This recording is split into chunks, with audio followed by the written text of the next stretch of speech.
Okay, നമ്മുടെ civil excise officer നമ്മുടെ previous question paper ഡിസ്കഷൻ്റെ part 2 ആണ്. മാത്സ് ആണ് നമ്മൾ ഡിസ്കസ് ചെയ്യുന്നത്. അപ്പോൾ നമുക്ക് അടുത്ത ക്വസ്റ്റ്യൻ നോക്കാം. ഇവിടെ ചോദിച്ചിട്ടുണ്ട്, at what rate percentage on simple interest will ₹75 amount to ₹900 in 5 years. അതായത് 750 രൂപ 900 രൂപയാവാൻ, അതും 5 കൊല്ലത്തിൽ 750 രൂപ ഡെപ്പോസിറ്റ് ചെയ്തു, അത് 900 രൂപയാവണം 5 കൊല്ലത്തിൽ 900 രൂപ ആയി എന്ന് വിചാരിക്കുക. അങ്ങനെയാണെങ്കിൽ ഏത് സിമ്പിൾ ഇൻട്രസ്റ്റ് ആണ്, ഏത് പെർസെൻറ്റേജ് ഓഫ് ഇൻട്രസ്റ്റിലാണ്, ആറാണ് നമ്മൾ കാണേണ്ടത്. എത്ര പെർസെൻറ്റേജ് ആണ് ഇൻട്രസ്റ്റ് ഉള്ളത് എന്നുള്ളതാണ് കാണേണ്ടത്. അപ്പോൾ സിമ്പിൾ ഇൻട്രസ്റ്റിന് നമുക്ക് SI എന്ന് പറഞ്ഞ് വിളിക്കാം.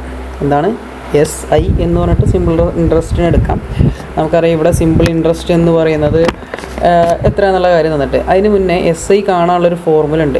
SI ഈക്വൽ ടു നമുക്കിങ്ങനെ പറയാം, P into R into T into ഒരു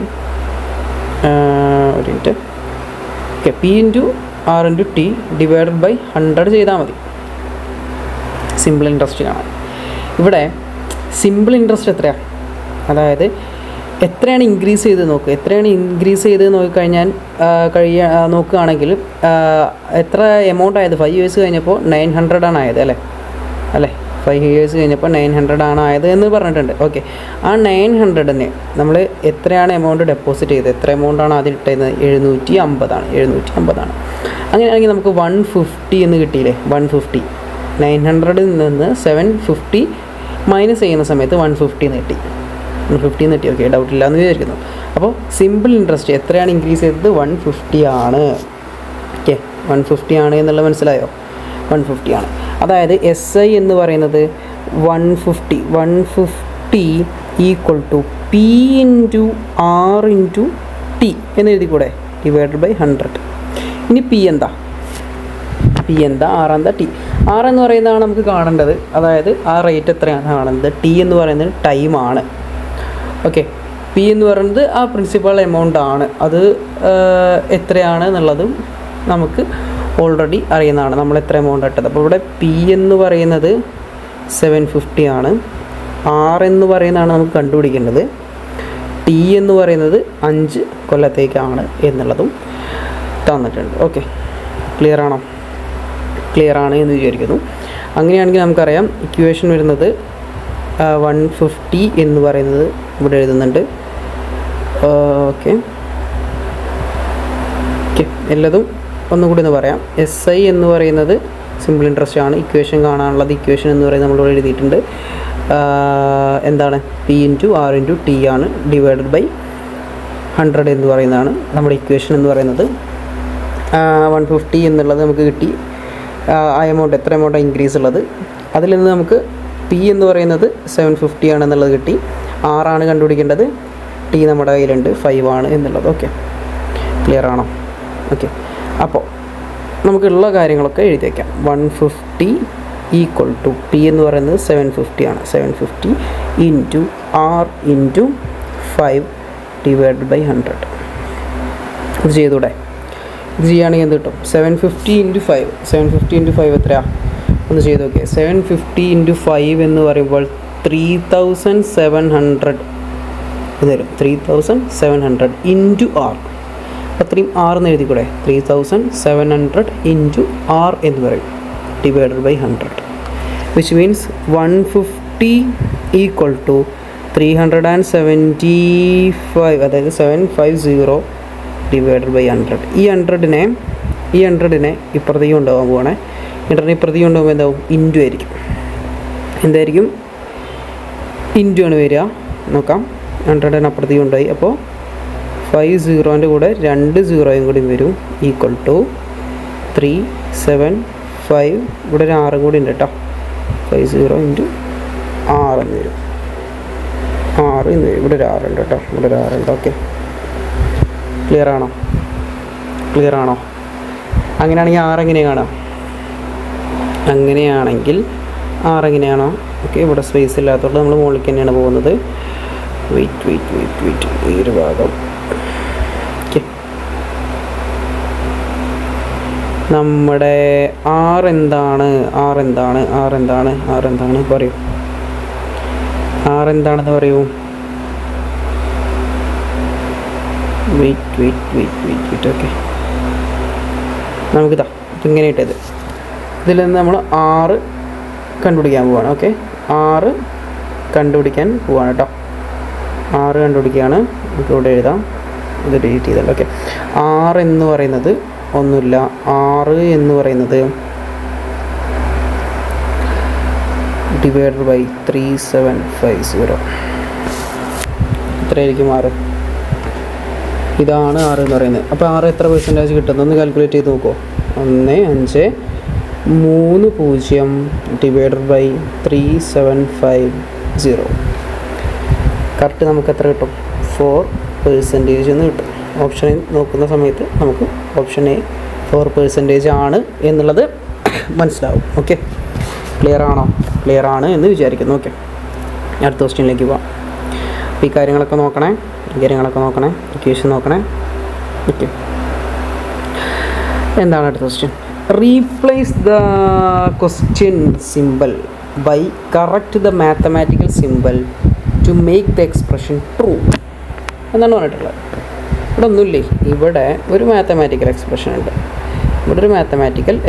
ഉണ്ട്. ഈ എക്സ്പ്രഷനിൽ ക്വസ്റ്റ്യൻ മാർക്ക് ഇട്ടോടത്തൊക്കെ ഈ ഓർഡറിന് ഓരോ സിമ്പലുകൾ വരും. ഈ ഓരോ സിമ്പൽ, ഇതിൽ ഏത് സിമ്പൽ അല്ലെങ്കിൽ ഏത് ഓപ്ഷൻ കറക്റ്റായിട്ട് സെലക്ട് ചെയ്താലാണ് ഫൈനൽ ആൻസർ 45 വരിക എന്നുള്ളതാണ് ചോദ്യം. അപ്പോൾ ഇത്തരം ചോദ്യങ്ങളൊക്കെ ചെയ്യുന്ന സമയത്ത് ട്രിക്ക് ഉപയോഗിച്ച് ചെയ്യുക, അല്ലെങ്കിൽ ഓരോന്നും അപ്ലൈ ചെയ്ത് നോക്കുക എന്നുള്ളതാണ് ഇതിൽ നമുക്ക് ചെയ്യാൻ പറ്റുന്ന മെത്തേഡ് എന്ന് പറയുന്നത്. അതിലിപ്പോൾ ഒരു കാര്യം നോക്ക്. ഇപ്പോൾ ഫസ്റ്റ് തന്നെ പ്ലസ് വന്ന 8 + 5 എന്ന് പറഞ്ഞാൽ 13 അറിയാം. അത് കാൽക്കുലേറ്റ് ചെയ്യാനെന്നുള്ളൂ. 13 അറിയാം. 8 + 5 എന്ന് പറയുന്നത് 13. പക്ഷേ ബോർഡ് മാസ് റൂള് ഉപയോഗിക്കണം. അതായത് 8ഉം പ്ലസും മൈനസും ഇൻറ്റും ഒന്ന് ആദ്യം ചെയ്യും ഇൻറ്റു. അപ്പോൾ ഇൻറ്റു ചെയ്യുന്ന സമയത്ത് 9 ഇൻറ്റു ഇവിടെ നോക്ക്, 9 ഇൻറ്റു 4 എത്രയാണ്? 9 2 9 3 4 36 തരും ഈ സൈഡല്ലേ. ഈ 36ൻ്റെ കൂടെ ഒരു മൈനസ് ഇപ്പുറത്ത് വരും. മൈനസ് എന്തെന്ന് വരിക? 36 - 5 എന്ന് വരും. 36 - 5 എന്നും ഒരു +8 എന്ന് വരും. അപ്പോൾ ഇങ്ങനെയല്ലേ വരിക? 8 + 5 - 36 എന്നല്ലേ വരിക. 8 5 കൂട്ടിയാൽ 13. ഈ 13 എന്താ ചെയ്യേണ്ടത്? 13 കുറയ്ക്കണം 36 എന്നാണ് വരിക. അപ്പോൾ നമ്മുടെ ആൻസറിലേക്ക് എത്തില്ല. ഓക്കെ, സെക്കൻഡ് ഓപ്ഷൻ നോക്ക്. സെക്കൻഡ് ഓപ്ഷൻ ഇൻറ്റു എന്നാണ് വന്നത്, ഫസ്റ്റ് ഇൻറ്റു വരുന്നത്. അപ്പോൾ 8 × 5 എന്ന് പറയുമ്പോൾ 40 എന്ന് വരും. 40 കുറയ്ക്കണം 8 × 5 ചെയ്തു കേട്ടോ. 40 കുറയ്ക്കണം 4 + 9 എന്ന് വരും. ഇതെങ്ങനെ നോക്ക്? 40 കുറയ്ക്കണം 4 + 9. 40 നിന്ന് 4 കുറച്ച് കഴിഞ്ഞാൽ എത്രയാണ്? 40 കുറയ്ക്കണം 4 എന്ന് പറയുമ്പോൾ 36 വരും. 36 + 9 എന്ന് പറയുമ്പോൾ കറക്റ്റ് 45 കിട്ടുന്നില്ലേ? Trial and error method use ചെയ്യാണ് ഏറ്റവും നല്ലത്. അപ്പോൾ ഓപ്ഷൻ ബി ആണ് നമുക്ക് ഒറ്റയടിക്ക് മനസ്സിലായി. അല്ലെങ്കിൽ ഈ സിമ്പിളൊക്കെ നോക്കി ചെയ്തിട്ട് ആദ്യം മനസ്സിലാക്കണം, ബോർഡ് മാസ് റൂള് നോക്കണം. ആദ്യം ബ്രാക്കറ്റ് ഓപ്പൺ, പിന്നെ നമ്മുടെ ഡിവിഷൻ മൾട്ടിപ്ലിക്കേഷൻ ഈ പറഞ്ഞ പോലെ പ്രയോറിറ്റി നോക്കിയിട്ട് വേണം. അപ്പോൾ ഇൻറ്റു ആണ് ആദ്യം ചെയ്യേണ്ടത്. ഇവിടെ ഇൻറ്റു ഉള്ളതുകൊണ്ട് ഇൻറ്റു ആണ് ആദ്യം ചെയ്യുന്നത്. അപ്പോൾ ഇൻറ്റു ചെയ്യുന്ന സമയത്ത് നമ്പർ വലുതാവുകയാണെങ്കിൽ അതിനനുസരിച്ച് ബാക്കി നമ്പറും മൈനസും പ്ലസ്സും ആണ് വരുന്നത്. അപ്പോൾ നമുക്ക് ഓപ്പറേഷൻ സിമ്പിളാണ്. അപ്പോൾ ഇതിലിപ്പോൾ ഓപ്ഷൻ ഏതാണെന്നാണ് കിട്ടിയത്? ഓപ്ഷൻ ബി ആണ് കറക്റ്റ് ആൻസർ എന്നുള്ളത് നമുക്ക് മനസ്സിലായി. ഓക്കെ, ക്ലിയർ ആണെന്ന് വിചാരിക്കുന്നു. അടുത്ത ക്വസ്റ്റ്യനിലേക്ക് പോകാം. ഓക്കെ, 96th ക്വസ്റ്റ്യൻ ഒരു ആൽഫബറ്റൊക്കെ ആയിട്ട് ബന്ധപ്പെട്ടുള്ളൊരു സാധനമാണ്. If maths is coded as